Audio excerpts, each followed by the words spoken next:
As business owners, we have learned a few mistakes in the craft of being an entrepreneur. And here are 5 mistakes that I made in being an entrepreneur that has helped me with this business, but in prior businesses before, they were epic failures.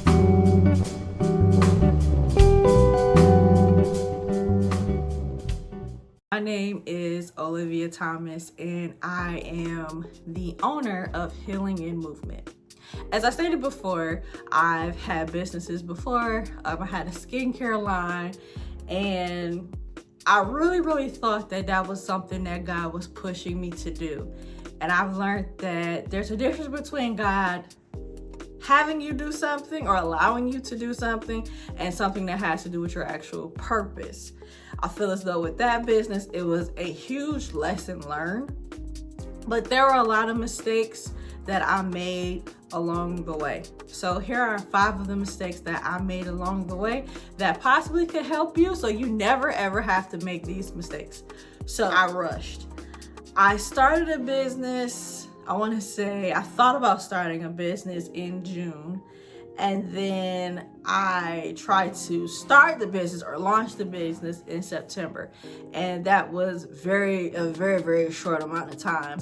I had no direction. I had absolutely no focus to how I wanted to go about it. I had no structure. And I believe that is one of the reasons why that business did not do so well. So mistake number 1 was I rushed and I had absolutely no structure. I didn't have a business plan. I figured that, hey, I could just do it, along the way. And that was a gigantic mistake. So please do not ever make that mistake. It turned out epically bad. So mistake number 2, I had unrealistic goals and expectations. So as I stated before, I was trying to start a business. I thought about starting a business in June. I launched my website in September. And because I did not have realistic expectations and goals for myself, it literally turned out to be a madhouse. Like, when I say it turned out really bad, I mean like really bad. I literally tried to learn Shopify in a weekend, which was an epic failure. And then I tried to launch it. The pictures didn't turn out right. I didn't know how to use Canva. And this was all in 2001.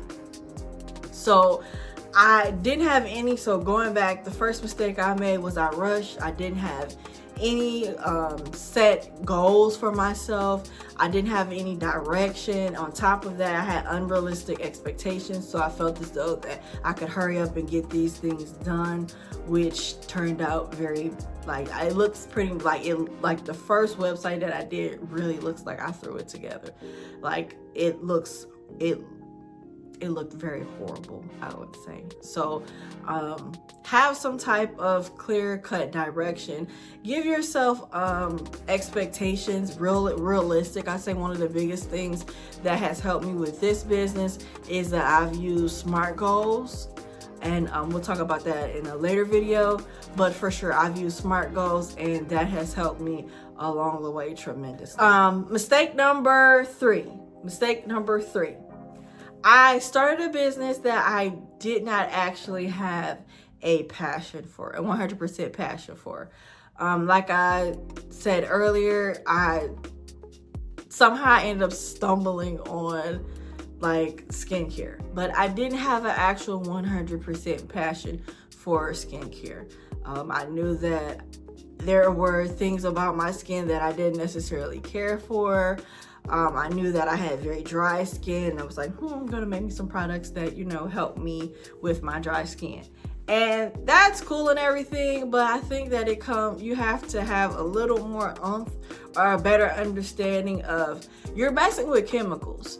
And you need to have that understanding that you're messing with chemicals.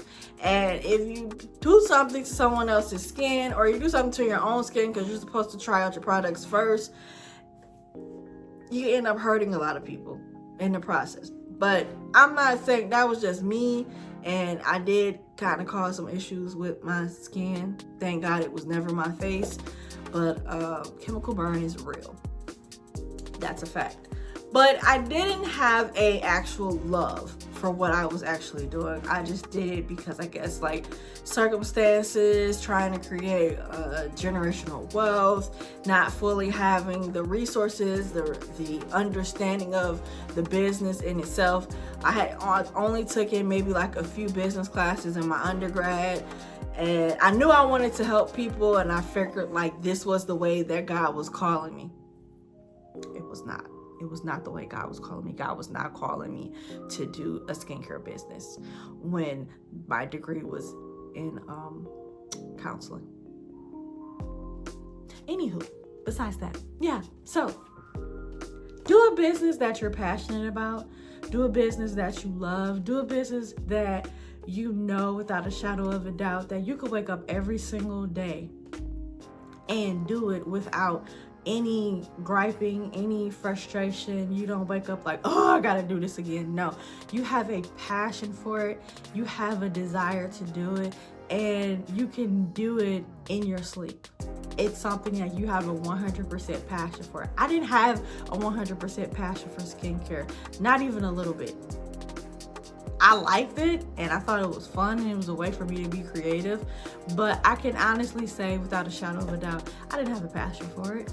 Like, I didn't have a passion for it. So that's probably why it didn't work out too well. And I had sales, like I really did, legit. I had sales. People like bought my products and really liked them and things like that. But I didn't have an actual passion for it. So start a business that you have a 100% passion for. Mistake number 4 that I did not do a lot of research on that actual industry. So I didn't necessarily have an understanding of a target audience.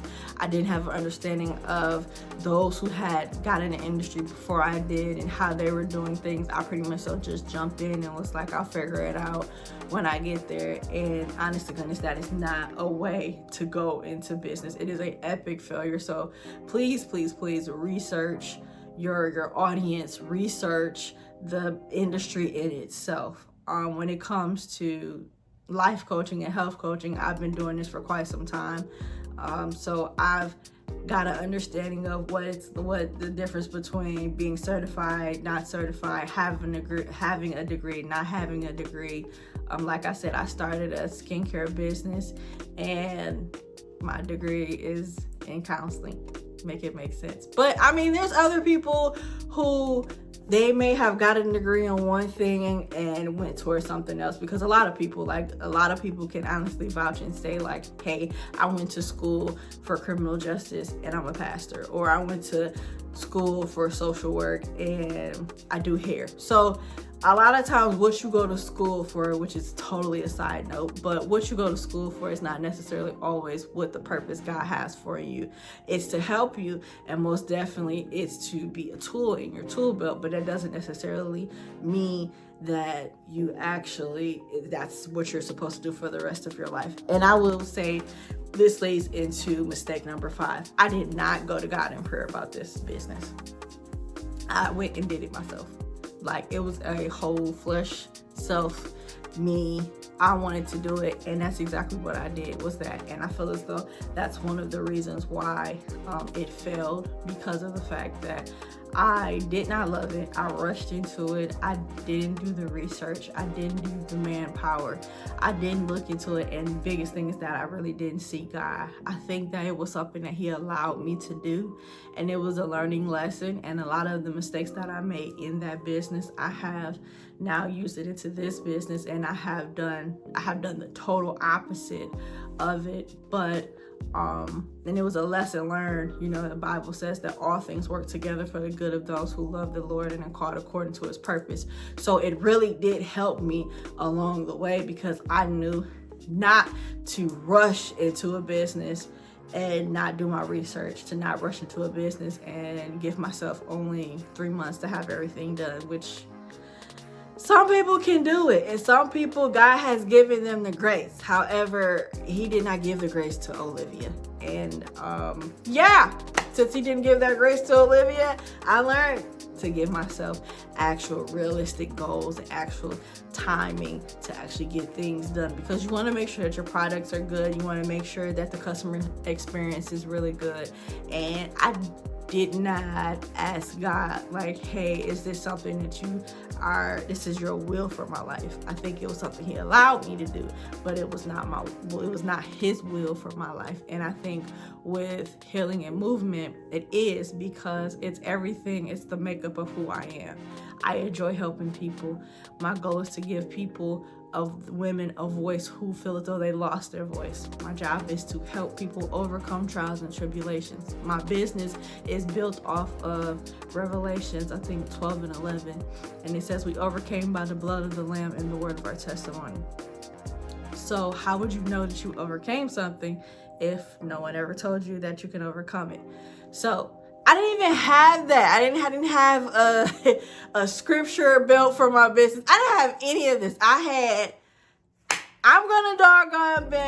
gonna build me a business. I'm gonna do a skincare line, and baby, it's gonna be awesome, and everybody is gonna love it, and I'm gonna help these people with dry skin, and that's gonna be it. And it did not work out at all whatsoever. I ended up having to close it, and it didn't turn out that well. But nevertheless, I hope that these 5 tips that I have given you will help you in the mistakes that I have made in trying to run a business or start a business, will help you in the long run. So walk in peace, not in pieces. God bless.